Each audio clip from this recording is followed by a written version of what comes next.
ஒரு மாநிலத்தோட ஆளுநர் அரசாங்கம் கொடுத்த உரைய பேசாம சட்டசபையிலிருந்து வெளிநடப்பு செய்யறது, இது அரசியல் அமைப்பு சட்டத்தை மீறின செயலா இல்ல ஒரு ஜனநாயக உரிமையா? தமிழ்நாடு அரசியல்ல நடந்த இந்த முக்கியமான சம்பவத்தை இன்னைக்கு கொஞ்சம் ஆழமா பார்க்கலாம். ஆளுநர் விவகாரம் மட்டும் இல்ல, நடிகர் விஜயோட ஜனநாயகன் படம் உருவாக்குற அரசியல் புயல், அப்புறம் இந்தியாவின் 6G திட்டம், உலக அளவுல இந்தியா கையெழுத்து போட்ட AI ஒப்பந்தம்னு ஆமா, நிறைய விஷயங்கள் இருக்கு. எல்லாத்தையும் ஆழமா அலச போறோம். சரி, முதல்ல ஆளுநர் RN ரவி விவகாரத்துக்கு வருவோம். கவர்மெண்ட் கொடுத்த உரையில திராவிட மாடல், அப்புறம் வெளிநாட்டு முதலீடுகள் பத்தி சில பகுதிகள் தவறான தகவல்கள்னு சொல்லிட்டாரு. ஆமா, சொல்லிட்டு அவையிலிருந்து வெளியேறிட்டார். உடனே முதல்வர் ஸ்டாலின் அங்கீகரிக்கப்பட்ட உரை மட்டும்தான் அவை குறிப்புல ஏறணும்னு ஒரு தீர்மானம் கொண்டு வந்தார். இது வெறும் வெளிநடப்பு இல்ல, சொல்லப்போனா இது ஒரு கிளாசிக் கான்ஸ்டிடியூஷனல் கிரைசிஸ். அப்படியா? ஆமா, இது ரவி வர்சஸ் ஸ்டாலின் பிரச்சனை மட்டும் அல்ல, திராவிட மாடல் சித்தாந்தத்துக்கும் மத்திய அரசோட ஒரே இந்தியா கொள்கைக்கும் நடக்கிற ஒரு நேரடி ஐடியாலஜிக்கல் கிளாஷ் இது. ஓஹோ. தேர்தல் வருஷத்துல இது நடக்கிறதால ஆளும் திமுகவுக்கு தமிழ்நாடு உரிமைகள்ங்கிற கேம்பெயினுக்கு ஒரு பெரிய ஃபியூல் அமையும். சரி, இந்த அரசியல் பரபரப்புக்கு நடுவுல ஜனநாயகன் படத்தோட அட்வான்ஸ் புக்கிங். ஆமா, அது இன்னொரு பக்கம். சுப்ரீம் கோர்ட் தடை நீங்கினதும் புக்கிங் ஆரம்பிச்ச ஒரே மணி நேரத்துல 2 லட்சம் டிக்கெட்ஸ் வித்து டிக்கெட்டிங் சர்வீஸே கிராஷ் ஆயிருக்கு. இது வெறும் சினிமா ஹைப்பா? நிச்சயமா இல்ல, இது ஒரு பொலிட்டிக்கல் ஸ்டேட்மெண்ட். பொலிட்டிக்கல் ஸ்டேட்மெண்டா? ஆமா, ரசிகர்கள் ஒரு டிக்கெட் வாங்குறத விஜயோட தமிழக வெற்றி கழகம் கட்சிக்கு போடுற ஒரு ஓட்டா பாக்குறாங்க. ஆனா ஒரு சினிமா வெற்றி மட்டுமே அரசியல் வெற்றியாகிடுமா? அதுவும் ஒரு கேள்விதான். அதுதான், ஒரு படத்தின் வெற்றி ஒரு அரசியல் கட்சியோட வெற்றிகரமான தொடக்கமா இங்க பார்க்கப்படுது. இது ஒரு புது பொலிட்டிக்கல் பாரடைம். இந்த மாதிரி ட்ரெண்டிங் இஷ்யூஸ பத்தி இன்னும் ஆழமா தெரிஞ்சுக்க நம்ம ட்ரெண்ட் ஃபோக்கஸ் தமிழ் யூடியூப் சேனலுக்கு சப்ஸ்கிரைப் பண்ணுங்க.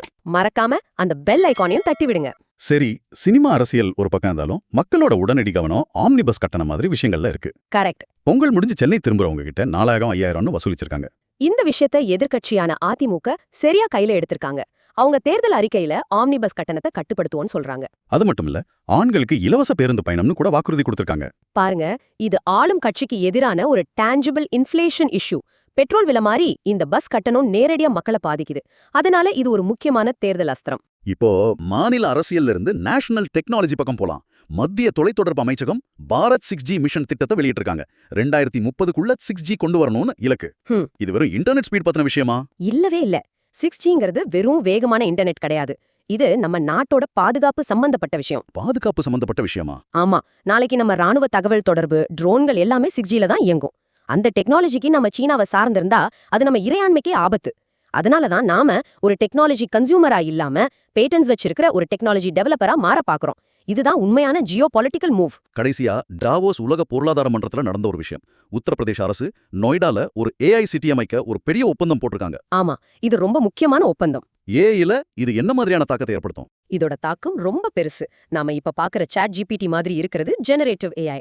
அது தகவலை உருவாக்கி கொடுக்கும். சரி. ஆனா உலகம் இப்போ ஏஜென்டிக் AI பக்கம் போயிட்டு இருக்கு. அது ஒரு உதவியாளர் மாதிரி. எனக்கு மதுரைக்கு ஒரு டிக்கெட் புக் பண்ணுன்னு சொன்னா அதுவே வெப்சைட்டுக்கு போய் பணத்தை செலுத்தி டிக்கெட்டை புக் பண்ணி நமக்கு அனுப்பிடும். இந்த மாதிரி நிஜ உலக பிரச்சனைகளை தீர்க்கிற AIக்கான ஒரு ஹப்பா இந்தியா மாற இது ஒரு பெரிய வாய்ப்பு. இன்னைக்கு நாம விவாதிச்ச விஷயங்களை பத்தி உங்களுடைய கருத்து என்ன? ட்ரெண்ட் ஃபோக்கஸ் தமிழ் யூடியூப் சேனல்ல மறக்காம கமெண்ட் பண்ணுங்க. ஒரு பக்கம் மாநில அரசியல் மோதல், இன்னொரு பக்கம் சினிமா அரசியல் ஆகுது. அதே நேரத்துல 6G AIன்னு டெக்னாலஜி நம்ம எதிர்காலத்தையே மாத்த காத்துட்டு இருக்கு.